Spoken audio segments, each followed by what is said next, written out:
Namaste, datang kembali dengan saya Effendi Wang. Ya, kali ini saya mau share tentang, jadi beberapa hari yang lalu saya ketemu teman saya ya, dia pakar baca dan Siman Tuja, dia jadi bisa baca dengan perhitungan, bukan baca dengan psychic, tapi ada hitung-hitungannya, astrologi. Ya, jadi dibaca. Ya, saya ditanya tanggal lahir macam-macam, diceritain, oh kalau nanti saya peak-peaknya saya berapa tahun lagi, ya karir saya lagi bagus-bagusnya mungkin 3-4 tahun lagi, dan itu juga nanti ada masalah-masalah yang harus jaga-jaga, dikasih tahu sama dia di tahun ke 2000 berapa gitu ya, dikasih tahu hati-hati dengan urusan legal ya, ya macam-macam lah, sampai saya iseng ya, saya konsultasi soal, oh kalau nagih utang gimana, saya iseng nanya nagih utang gimana, oh dikasih tahu, dibaca, oh lu tuh nagih utang ya, supaya uang-uang yang dihutangin bisa kembali, gimana caranya, dibaca gitu ya. Ternyata saya ada unsur apanya ya, saya lupa istilahnya, jadi unsur penolongnya. Oh ada guide-nya, penolongnya. Nah dia tinggal dengan hitung-hitungan, ilmu hitung-hitungannya itu bisa menemukan kapan hari yang tepat kita mau nagih utang. Wah, jadi sampai sejauh itu. Jadi nagih utang pun harus tahu tanggal yang tepat. Nah, kebetulan katanya bulan ini belum ada, nanti dicek lagi bulannya. Jadi tiap perharinya tuh ada, ya. Jadi ada Victory Day-nya, ya, atau istilahnya ya. Jadi ada tanggal-tanggal yang diri kita ini lagi peak-peaknya. Kalau kita buka bisnis, kita launching produk, ada tanggal-tanggalnya yang maksimal bagus, itu ya. Nah, pertanyaan gini, kalau dalam meditasi boleh percaya apa enggak yang seperti ini? Nah, kan saya itu bertanya nih, kita harus percaya atau tidak? Kalau pertanyaan itu ya, perihal astrologi, ramal-ramal, percaya atau tidak, dalam kesadaran kita nggak berkutat di percaya atau tidak, karena kalau percaya atau tidak berarti kita bermain di sana. Kenapa harus percaya? Karena ada alasannya, karena ini. Kenapa tidak? Karena ini sesuatu yang relatif, ada alasannya. Ini produknya pikiran, produknya suatu keyakinan, gitu ya. Kebenaran yang relatif. Jadi nggak harus meramal, seni meramal tentang obat-obatan, tentang pendapat kita tentang sekolah, pentingnya pendidikan, pentingnya kesehatan, pentingnya macam-macam ya. Kalau kita melekati, ini kita bukan bilang percaya atau tidak. Kalau percaya ya percaya bebas, tidak percaya ya bebas. Tapi yang terpenting adalah kita tidak melekati itu. Kenapa kita nggak boleh melekati? Karena kalau kita melekati, kita bilang benar, ini bagus, ya, ini penting. Nah, kenapa segala sesuatu itu menjadi penting? Karena menurut kita sesuatu ini bisa membuat diri kita menjadi yang kurang menjadi lebih komplit. Sesuatu ini yang membuat kita menjadi terhindar dari penderitaan. Sesuatu ini membuat kita menemukan kebahagiaan. Ada di objek ini, ada di objek meramal yang membantu, ada di objek mungkin obat-obatan, objek harus lulus S1, S2, S3. Objek-objek ini yang menjadi syarat, sesuatu yang menghindarkan kita dari penderitaan, mendekatkan kita pada kebahagiaan. Dan kita secara nggak langsung dengan meyakini itu, kita sebenarnya menjauhkan diri kita dari kebahagiaan, memberikan syarat. Itu loh. Ketika kita bermain-main di ranah melekati ya, bukan. Kalau pikiran ini kan intelektual ya, pasti sifatnya gitu ya, berubah, mengenali namanya benar, namanya salah, itu pasti, gitu ya.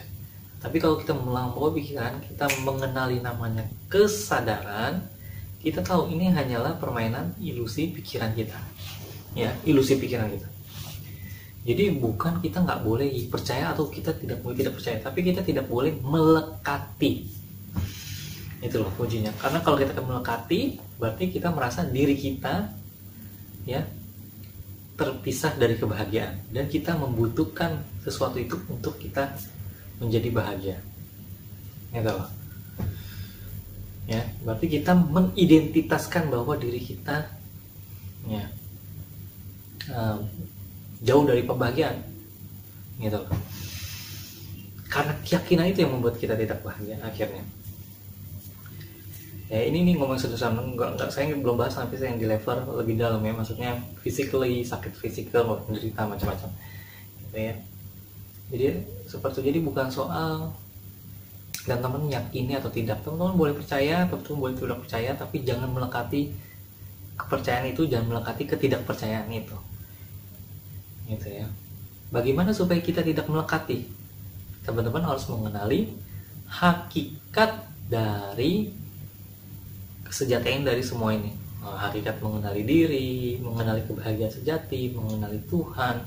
Itu ketika teman-teman mengenali hakikat, teman-teman mengenali bahwa oh aku ini sudah komplit gitu. Aku ini sudah bahagia dari sejak awal. Aku ini sudah tenang. Lalu kenapa ada pikiran yang bergerak yang membutuhkan syarat-syarat untuk bahagia? Nanti ini jadi berkah kalau teman-teman udah menjaga kesejatian, teman tahu oh sebenarnya aku ini sudah aman. Apapun yang terjadi pada kehidupan ini, ya kehidupan yang tidak pernah ya tetap ada dan kekal ya kehidupan. Jadi, kalau lahir ya pasti ada mati, tapi kalau kehidupan itu selalu adalah pengalaman yang selalu berlanjut dan nggak ada habisnya. Berarti kan kita ini kekal, kita ini selalu aman. Mau kita mati ya ada pengalaman berikutnya. Ya kalau kata Robert Lanza, nanti ya kita membangun, menciptakan universe baru lagi seperti itu ya. Simbol-simbolnya lain-lain lah ya. Itu penjelasannya lain-lain. Tapi intinya gitu. Jadi kalau kehidupan itu yang kekal. Nah, dengan memahami kehidupan kekal berarti kan kita ini sebenarnya aman. Berarti satu apa kuncinya mengenai kesejatian, mengenai diri sejati. Kalau teman beragama mengenali Tuhan, mengenai kehidupan, itu penting. Ya dari situ berlanjut ke berikutnya. Kalau teman-teman sudah mengenai kesejatian, teman-teman kekal. Nah, ada pikiran baik, ada pikiran buruk, ada boleh meyakini, tidak meyakini. Ini buat apa ya? Oh seni astrologi. Oh iya ini tujuannya untuk apa ya? Kan kita sudah cukup sejati. Oh ini kan teman-teman bisa nanti di setiap level spiritual kita memahami sesuatu yang berbeda, sesuatu yang semakin bermanfaat, sesuatu yang semakin memberkahi banyak makhluk. Beda-beda setiap orang, jadi saya nggak bisa kasih tahu, tergantung perjalanan teman-teman. Itu nanti teman-teman ada yang perjalanannya ternyata saya mah sebenarnya cukup, saya hidupnya cukup, makan ya kebutuhan relatif aja ya cukup sebenarnya. Tapi kok Tuhan kasih lebih nih, gue bisa berpikir, bisa menciptakan ide bisnis banyak. Buat apa ya? Padahal gue udah cukup hidup. Dan sejatinya pun kalau terjadi apa-apa sama hidup gue ya nggak ada masalah juga. Oh ini Tuhan memberikan supaya kita bisa memberkahi banyak makhluk. Misalkan seperti itu ya, setiap perjalanan spiritual punya maknanya sendiri. Punya apa ya? Maka hidup ini adalah pencarian makna yang begitu bermakna gitu ya. Hidup itu seperti itu ya. Jadi dari perjalanan spiritual teman-teman semakin membawa teman-teman semakin memahami suatu pemahaman yang lebih dalam lagi, lebih indah, memberkahi lagi banyak makhluk. Itu di setiap level berbeda. Itu jadi yang pertama mengenali kesejatian, yang kedua boleh dibilang yang tadi ya motivasinya terus digali, gitu ya. Karena dengan motivasinya digali, pandangannya dijernihkan, nanti kita tahu seni astrologi kita buat apa, bukan buat saya khawatir takut nanti masa depan saya, enggak. Kalau dari tapi mau memaksimalkan, misalkan tahun depan katanya banyak rintangan, harus hati-hati dengan X ya, kita berhati-hati supaya apa, supaya kita hidup kita nggak hanyut dengan masalah itu, sehingga hidup kita prepare dengan baik, kita lebih banyak ya fokus diri kita jadi lebih banyak memberkahi banyak makhluk. oh ini ada halangan, ya udah tenang aja, tetap bekerja dengan baik. Yang kira-kira mungkin nanti ada halangan, kita hati-hati, kita tetap jadi tenang, menjadi mengalir yang seru gitu loh, asik jadinya. Ya seru-seruan, teman-teman nggak tahu astrologi pun sebenarnya nggak ada masalah juga, jadinya seperti itu loh. Tapi kalau Anda ya seru juga, boleh juga dipersiapkan ya, dimaksimalkan, potensinya dikembangkan, jadi menarik juga gitu. Jadi semua ilmu ada, sampai batu di dunia ini ada maksud baiknya.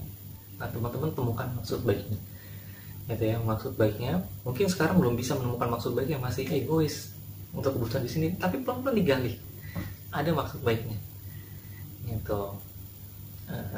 Gitu ya. Dan saya yakin seni astrologi ini punya maksud baik yang banyak, bisa teman-teman aplikasinya. Yang penting motivasinya terus dikembangkan, bukan untuk di sini tapi untuk banyak makhluk ya.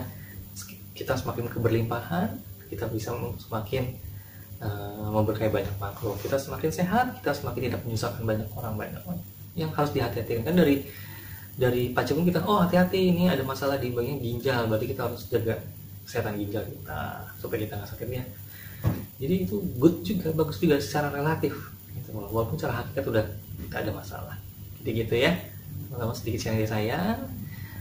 Kenapa saya sharing ini, karena pengalaman saya ketemu teman saya dapat sharing ini, saya pikir saya bagus sekali. Makanya saya sengaja di bulan Januari ini saya bundling buku saya. Kalau teman-teman beli buku Ketika Memandang di bulan Januari, saya pakaikan bukunya kan 100.000, dan saya negosiasi dengan teman saya, teman-teman bisa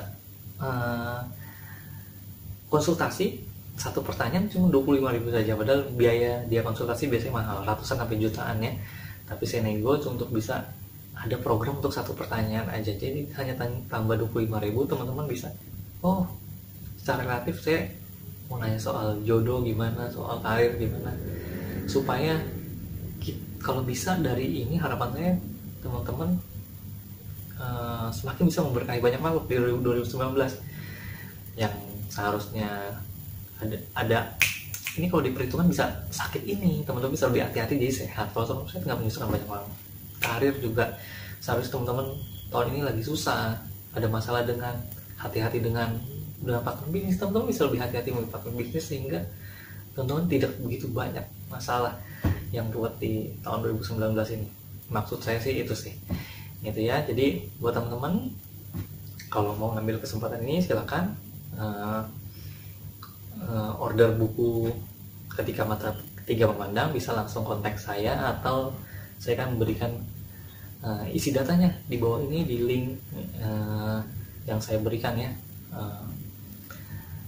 Terima kasih, sekian dulu sampai sini aja. Semoga video ini bisa mencerahkan teman-teman ya. Jadi dalam meditasi intinya nggak ada masalah, yang penting jangan melekat, itu aja ya. Namaste.